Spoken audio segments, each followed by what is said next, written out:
Well, it's about time for me to leave and see how Mr. Desmond is taking care of things at the Unicorn. Who is Mr. Desmond? Oh, he's the new bartender, replacing the late Mickey Dials. Well, let's just hope he doesn't turn out to be a criminal like the late Mr. Dials. Now, Margo. Don't go into one of those I told you so routines. That wouldn't be like the Margo I know and love. Don't worry, darling. I have no intention of doing that. The Unicorn is your business. You run it as you see fit.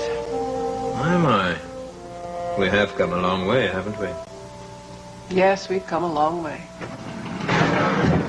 April? What are you doing here? Hello, Margo. Elliot, I didn't expect you'd still be here.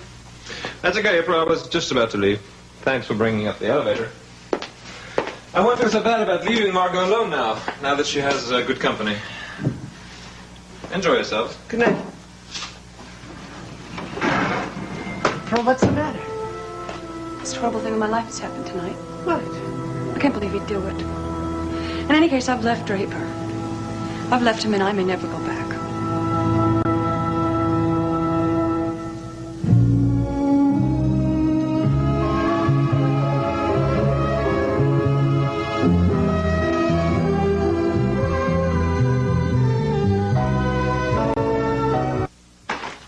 I just can't believe he did it. I mean, he just gave him away. He just handed him away as if what I felt didn't even matter. No, wait just a minute, darling. I don't understand what you're saying. Draper has given Jamie back to Logan. What?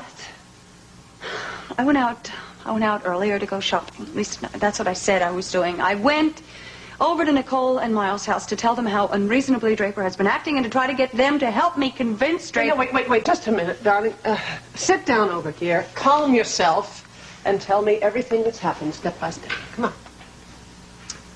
I got back to the house, and the crib was empty. It was empty. I took one look at that crib, and I felt like my whole insides had just been torn out of my body. And Draper, he just stood there. He just stood there looking like a wounded deer, as if he expected sympathy from me. Come on, darling. I'm sure Draper didn't do it just to be mean. I mean, he's a lawyer. He probably figures that there are laws... Sure he does, and they're all on Logan's side. I have absolutely no rights. What I think, what I feel, and what I need doesn't mean a damn. I can't believe I'm saying these things about my own husband. Darling, there are lots of things that you've never admitted about Draper. There were... Well, look, let's just talk this out very calmly. I'm sure it's not as bad as you think. It can't get worse. He is against keeping Jamie. He didn't want that baby from the moment that Raven stepped into that room with those papers, those legal papers, those signed papers, the adoption papers. Darling, that sounds as though you have some sort of legal right. What difference does it make? He doesn't want him.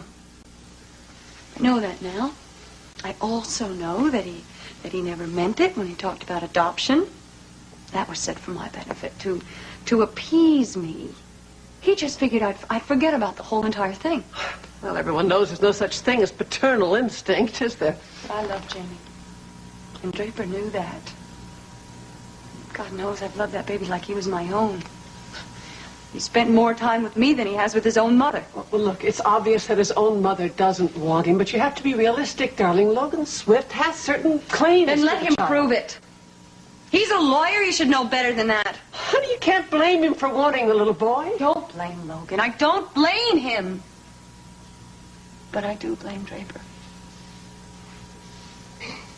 I'm never going to get Jamie back. I know that now. God, I feel sick. I feel sick to my stomach. Oh, darling, let me get you something. I bet you haven't eaten a thing. I can't think about food.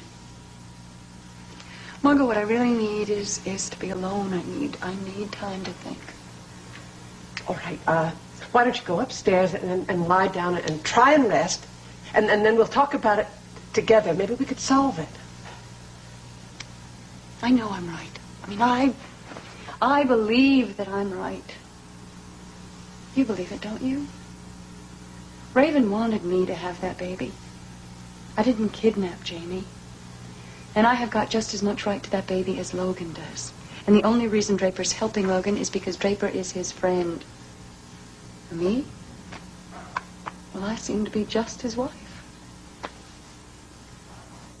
Excuse me.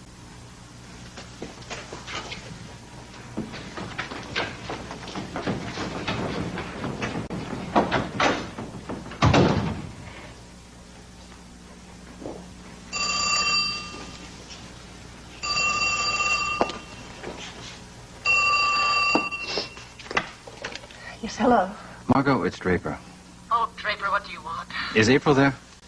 Would you please tell me what on earth is going on over there? I know she's not with Miles and Nicole. I just phoned there. Is she at your place?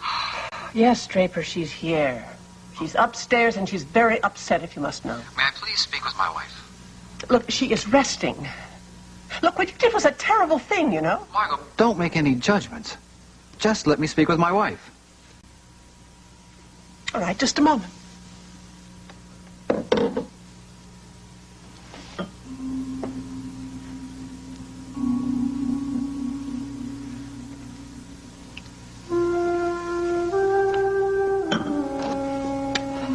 Oh, Draper, I'm so sorry. She simply won't talk to you.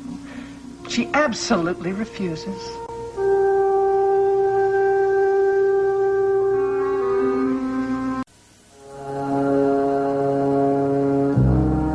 Seems as though a harmony is hard to find, always on our mind. In frustrated days,